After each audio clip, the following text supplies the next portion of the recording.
Halo teman-teman sekalian, kali ini kita akan mempelajari tentang pernyataan kuantor. Ini bagian dari seri video tentang matematika diskrit pada pertemuan yang kelima. Tujuan perkuliahan.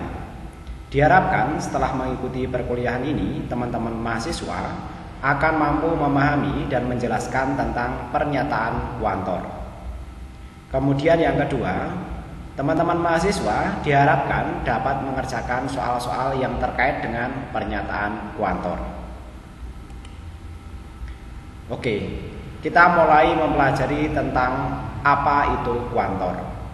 Nah, di sini dijelaskan, kuantor adalah suatu istilah yang menyatakan berapa banyak dari suatu objek dalam suatu sistem atau semesta pembicaraan atau bahasan.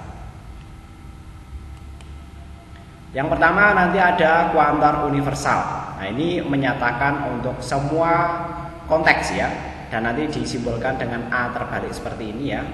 Pada X ya, di sini menyatakan keseluruhan nilai X ya. Jadi nanti kalau kita punya sebuah persamaan X sekian sekian sekian ya, maka untuk simbol kuantor X ya, ini menyatakan kuantor universal ya.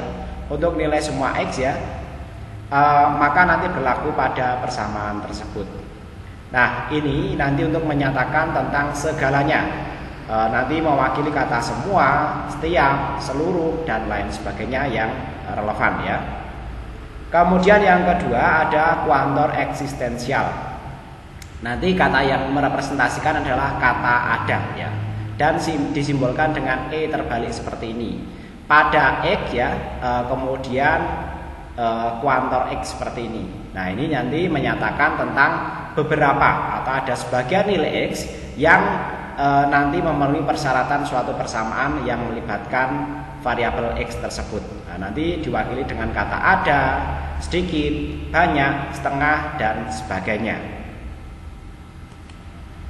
Nah, yang pertama ya, X pada PX ya, ini adalah variabel bebas. Kemudian X ya, pada kuantor X ya, pada semua X, PX ini adalah variabel terikat. Syaratnya semua X pada fungsi PX ini adalah proposisi dan bisa bernilai true ataupun false. Selanjutnya kita lihat contoh di sini untuk kuantor semua seperti ini ya. Misalkan semesta pembicaraan X adalah tempat parkir di mall. Misalkan PX ini adalah predikat, X sudah ditempati, maka kuantor universal untuk PX adalah semua nilai X ya pada PX adalah proposisi ya. Jadi nanti di sana semua tempat parkir di mall sudah ditempati atau setiap tempat parkir di mall sudah ditempati. Jadi X-nya ini mewakili sudah ditempati. Ketika kita membuat sebuah kuantor X ya, dengan kuantor semua seperti ini ya, pada PX ya atau fungsi X ya, fungsi PX ya, maka nanti representasi kalimatnya ya, semua tempat parkir di mall sudah ditempati. Ini bukan parkir ya, tapi parkir ya. Atau setiap tempat parkir di mall tersebut sudah ditempati. Nah, selanjutnya kita lihat kuantor yang mewakili ya, atau kuantor dengan simbol E terbalik. Nah, contoh untuk kasus kuantor eksistensial ya. Misalnya semesta pembicaraan X adalah tempat parkir di mall. Kemudian misalkan fungsi PX adalah predikat X sudah ditempati. Ya, ini contohnya seperti sebelumnya ya. Maka kuantor eksistensial untuk fungsi PX adalah ya, kuantor eksistensial PX fungsi PX adalah proposisi dari kalimat-kalimat berikut. Nanti bisa beberapa tempat parkir di mall sudah ditempati, atau ada tempat parkir di mall yang sudah ditempati. Kemudian bisa juga setidaknya satu tempat parkir di mall tersebut sudah ditempati ya. Jadi nanti kalau kuantor eksistensial setidaknya nanti mewakili satu atau beberapa. Sedangkan untuk kuantor universal itu mewakili pernyataan bahwa semuanya ya tempat parkir di mall tersebut sudah ditempati. Oke, kurang lebih demikian ya, mudah-mudahan dipahami. Lanjut mengenai kuantor ya. Misalkan semesta pembicaraan X dan Y adalah manusia. Kemudian kita misalkan lagi ya, fungsi LXY sama dengan X menyukai Y, predikat dengan dua variabel bebas ya. Maka kuantor universal X ya, dalam tanda kurung ya, kuantor eksistensial Y pada fungsi L, X, Y itu apa saja ya. Nah, di sini jawabannya. Maka kuantor, kita jawab dari yang dalam dulu ya, karena kalau yang dalam belum kita definisikan dengan jelas, maka bagian yang luarnya akan sulit untuk mendefinisikannya. Pertama, kita coba definisikan untuk kuantor eksistensial Y-nya pada fungsi Lx. Di sini kita definisikan ya menggunakan kuantor eksistensial ya. Ada seorang yang disukai X ya, dari pernyataan X menyukai Y ini ya. Nah, jadi nanti tentu ada satu hal yang disukai oleh X di sini ya. Ini adalah sebuah predikat dengan satu variabel bebas X ya, untuk kuantor eksistensial Y. Kemudian lanjut ya, kita definisikan untuk kuantor universal X ya, yaitu kuantor universal X dalam tanda kurung kuantor eksistensial Y fungsi L X Y berbunyi setiap orang memiliki orang yang disukai. Nah, ini setiap orangnya ini merupakan kuantor universal X ya.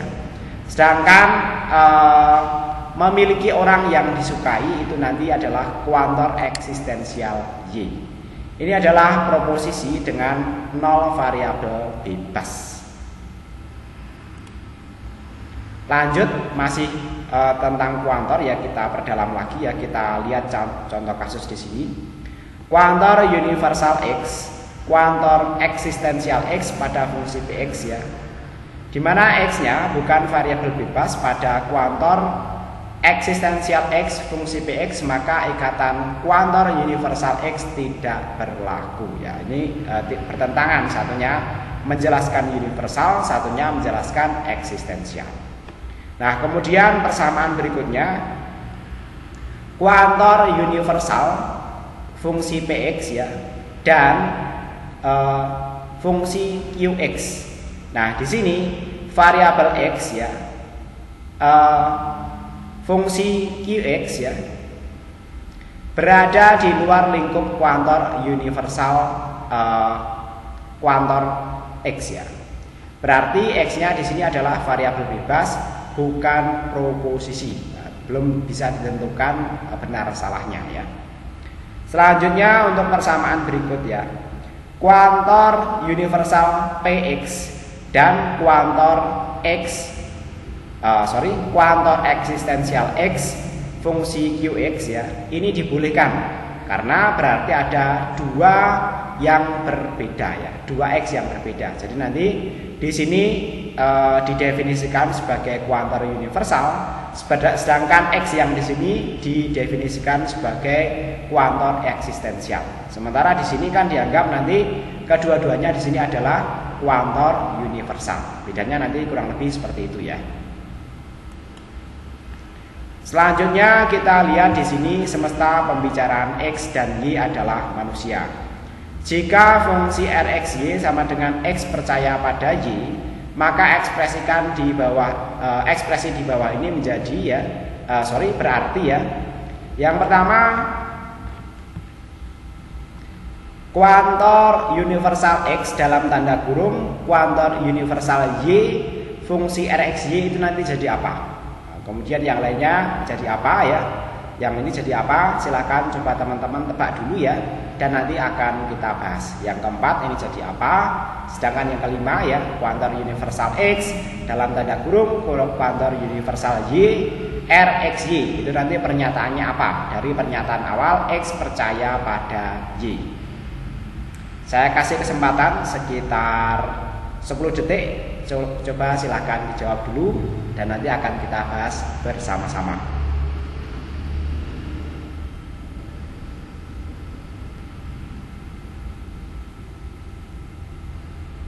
Oke, kita coba bahas bersama-sama ya, apakah jawaban teman-teman sekalian sebelumnya benar atau salah. Mari kita lihat. Yang pertama, jika RXY sama dengan X percaya pada Y, maka ekspresi di bawah ini akan menjadi seperti berikut.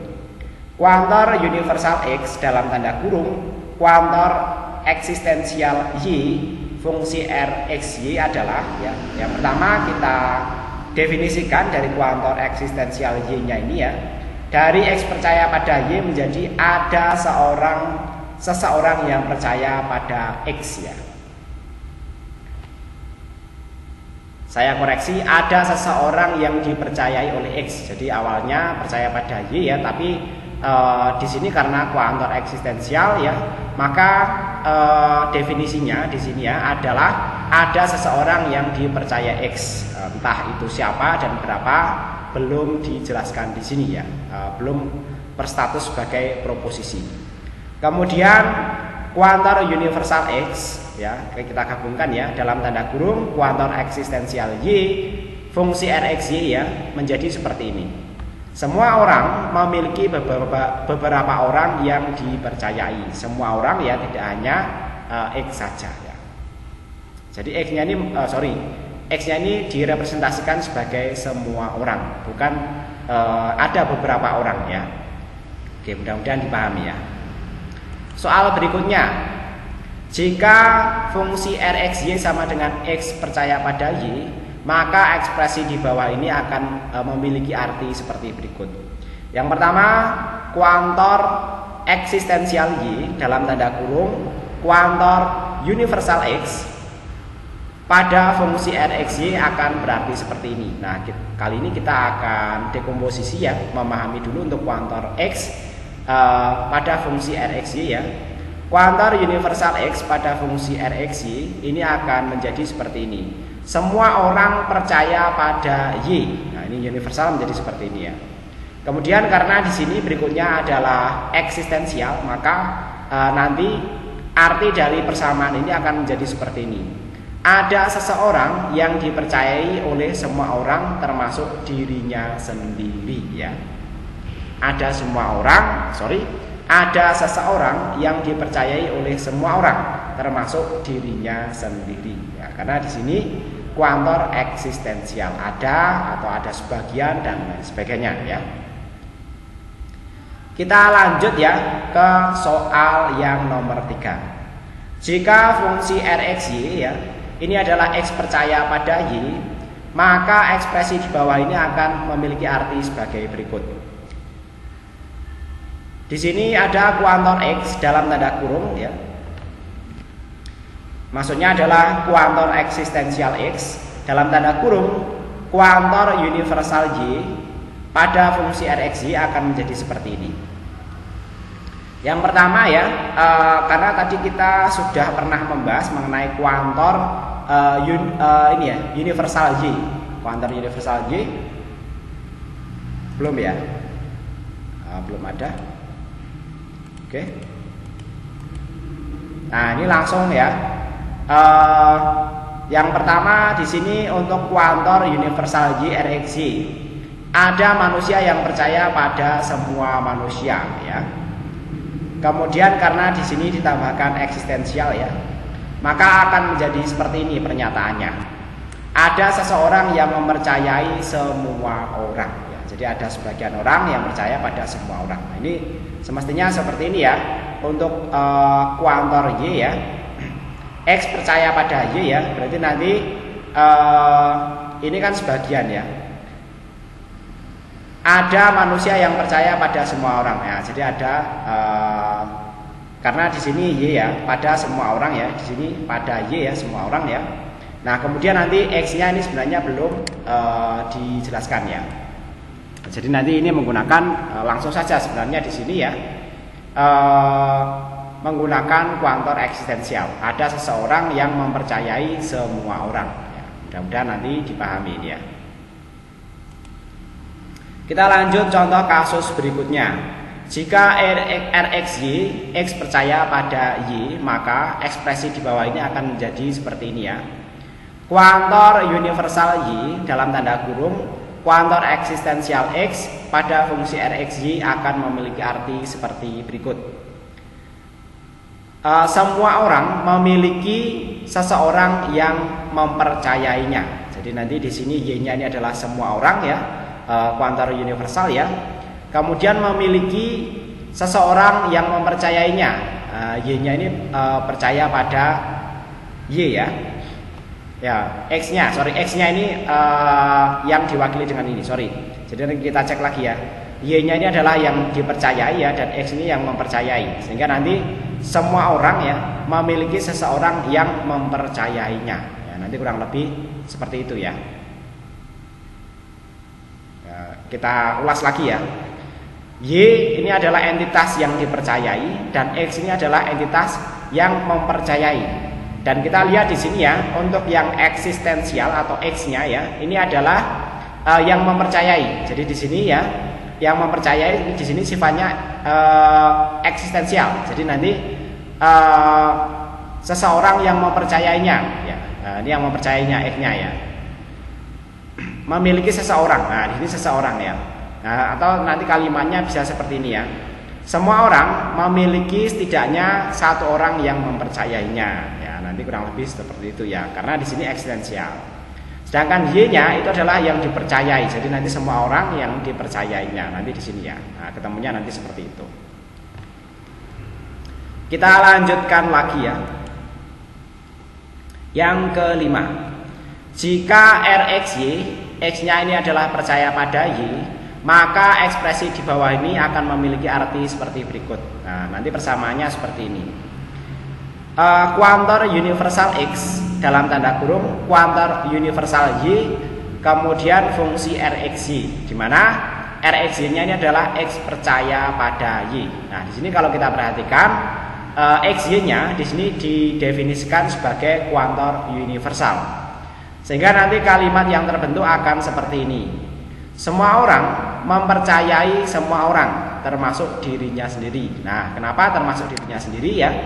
Karena kalau semua orang mempercayai semua orang yang lainnya ya, bagaimana dengan dirinya sendiri? Maka di sini perlu dipertegas bahwa pernyataan semua orang mempercayai semua orang yang lainnya itu juga nanti memasukkan dirinya sendiri. Nah, dari rangkaian pembelajaran kita tadi ya, maka kita dapat menyimpulkan sebuah fungsi kuantor ya dalam matematika diskrit, biar jelas ya. Yang pertama nanti kuantor akan berperan dalam memformalkan pernyataan logis. Contohnya kita punya kalimat seperti berikut ya. Semua bilangan genap adalah kelipatan 2. Maka pernyataan kuantornya di sini adalah ya. Di sini semua menggunakan kuantor universal ya. Jadi nanti di sini kuantor X ya. Kemudian dalam tanda kurung ya. X genap ya, maka ini ekuivalen dengan X adalah kelipatan 2. Sehingga nanti di sini akan lebih mudah dipahami orang ya. Dan nanti juga formal ya. Formal itu kaitannya dengan ini ya. Menghindari bias makna ya. Jadi nanti dengan seperti ini pernyataannya menjadi lebih sederhana ya.